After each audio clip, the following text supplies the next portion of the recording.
খেজুর গাছ আসার পর দেখতেছি রসগুলো বাইরে হইতেছে কিনা, দেখতেছি হালকা হালকা ঘামতাছে আর বাইরে হইতেছে রসগুলো। আর এইদিকে আমি মুখে নিয়ে দেখতেছি মিষ্টি আছে নাকি, ও অনেক মিষ্টি দেখা যায়। তারপরে যে এত বড় একটা বিপদের সম্মুখীন হবো তা কল্পনা করি না, আপনারা না দেখলে বিশ্বাসই করবেন না। তো কি হয়েছে ভিডিওটা দেখেন, জানতে পারবেন আশা করি সবকিছু।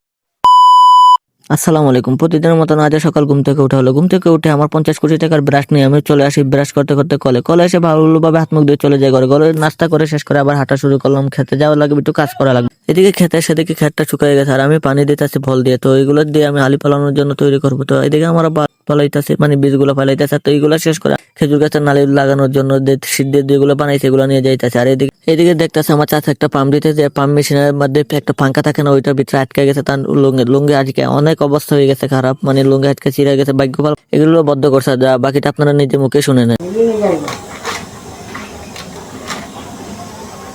কারবার তো হইছে, কারবার তো বড় না দুটা লাগি। তো এগুলো শেষ করে আলী ভাই দেখে খেজুর গাছের নালি লাগাই দেয়। তারপর আমি এগুলো দেখতেছি রস বাইরে হইতেছে, আর এগুলো আমি দেখতেছি মুখ দিয়ে চেক করে মিষ্টি নাকি। তাই আমি শতানের চেয়ে কম না, খোলা বাদর হচ্ছে। তারপর নামাজে পড়ার জন্য বের হয়ে যায়, নামাজ পড়তে হবে। তারপর নামাজ পড়ে চলে আসে আবার। তো বাসায় এসে দুপুরে খাওয়া দাওয়া শুরু করে দেয়। আর আমি এখন খাইতে থাকি আর আপনারা চ্যানেলটা সাবস্ক্রাইব করতে থাকি।